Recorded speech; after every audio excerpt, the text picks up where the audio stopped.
You know what time it is. I know you've been waiting for this. Christopher has been waiting for this like a fucking kid on Christmas. It is finally the long overdue, the long anticipated season recap and preview of the playoffs. Little tidbit, I apologize for taking a few weeks off there. I got really frustrated with football for a little while. It just, anytime I looked at my team, I was losing. Anytime I made a trade, I lost. Anytime I did anything, I lost. I can't watch the Jets. There's nothing good going on. So I apologize because that was a poor display of leadership from yours truly, the commissioner. But I digress. I'm here again. I'm back. And I'm here to give you, I'm not going to preview last week. I'll give credit to Chris for winning against Andy and getting the 1 seed. Nice work by Christopher.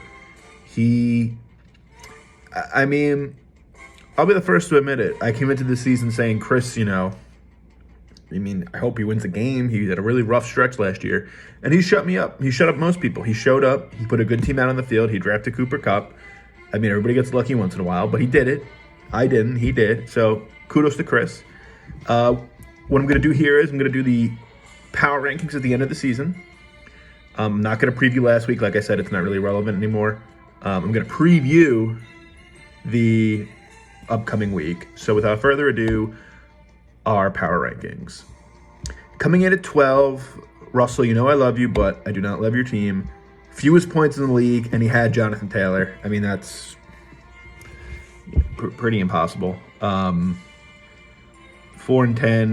I'm shocked it wasn't worse. I'm sorry. It was a rough season for Russell. Speaking of rough seasons, Kyle Karp, Rafi Baum. Calvin Ridley decided to quit. Russell Wilson got hurt, and that was all she wrote. Kyle's my 11. 10, I'm going to put myself. Finished with averaging 91 points a week, but just I had like 5 games where I think I scored under 70, so I should be 10. 9, I'm going to go Herbert Avenue. Had a decent amount of points for, actually, but just couldn't find a way to put it together. He had no consistent weeks. So I got Herbert Avenue at 9. Those are the 4 teams that missed the playoffs. See you next year, maybe, if I fucking play this stupid game again. My 8 seed, this is going to surprise some people. Dear friend of mine, but I'm sorry, I don't know. 8 is Gorman. He somehow won 5 in a row. He's got less points than myself. He's got less points than Dylan. To put it in perspective, he has 41 more points scored than Kyle. I think that spits out to like 3 more points a week. So I don't know how Gorman's 10-4, but he's a good manager, former champion. He finds a way. But Gorman is my 8 seed. 7, I'm going to go Sally Stubbs. Sal can't buy a win. He's lost 4 in a row. His points for are pretty decent, but he's been faltering. That trade with me is looking like it might actually be one of the few things I did right this year. I got Sal at 7. And at 6, I think Mr. 500 this season is Pat McCann.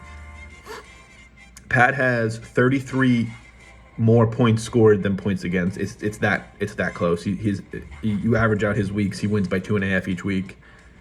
He's 7-7. I think that's where his team belongs. I would put Pat very respectably at 6. 5, I'm going to go Chiquita Banana. Chiquita Banana has a chance to win it all, but Luke, gets to the playoffs, and it's uncharted territory for him.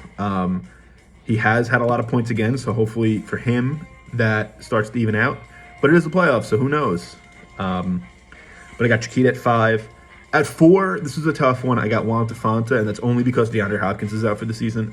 I think Tui's team was looking ready to roll with Kyler and DeAndre back, but now that DeAndre is gone, still a good team. Could still definitely win it all, but I got him at 4. 3, I have the dark horse, Matt Stokes. I think Matt Stokes can win it all. I think that team is loaded. Matt's starting to hit on all cylinders. 3rd most points in the league. 7-7 deserves to be a lot better than that. I think Bishop Sycamore has a chance to be a really good team. So again, to recap, at 12 we got Russell, 11 Kyle, 10 me, 9 Dylan, 8 Gorman, 7 Sal, 6 Pat, 5 Luke, 4 Tui, 3 Matt Stokes. And at number 2,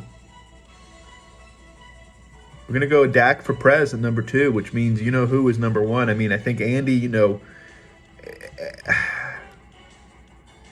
look, the game this last week was to determine who was first in this power ranking, to be honest. And Chris won. So, and without a quarterback, and I got to give Chris credit. He probably would have had most points for if Lamar didn't get hurt. It's a shame he's cursed, but he is. And I'm going to put Andy at 2 and Chris at 1. So there you have it, Chris. You are the number 1 power ranking to end the season. That wins you nothing. You have to go out and prove it, but I think there's a shot you do. I mean, crazier things have happened,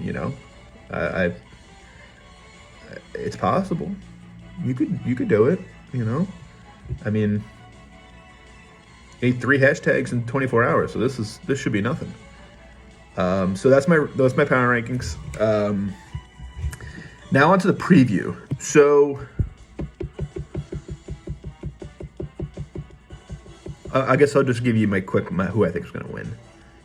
I think Stokes beats Tui, just because Tui's team without DeAndre, it's still a good team.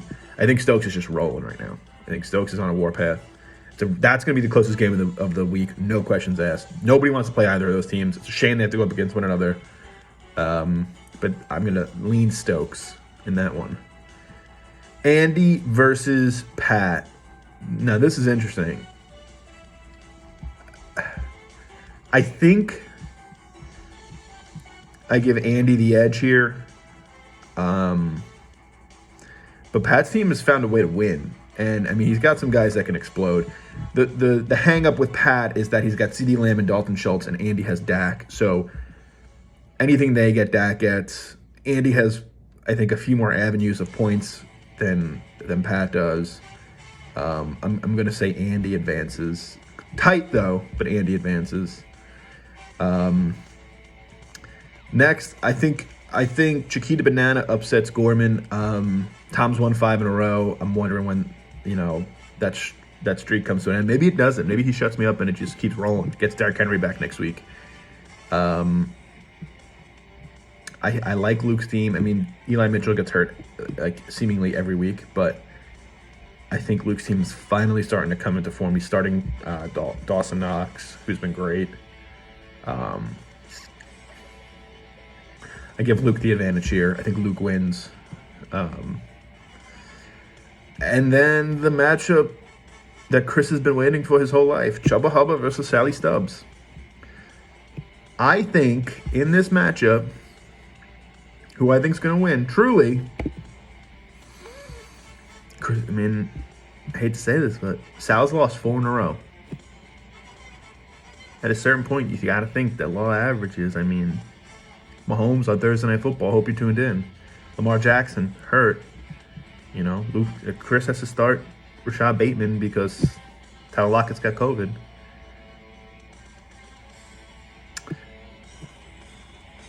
Gun to head, who do I think wins this matchup?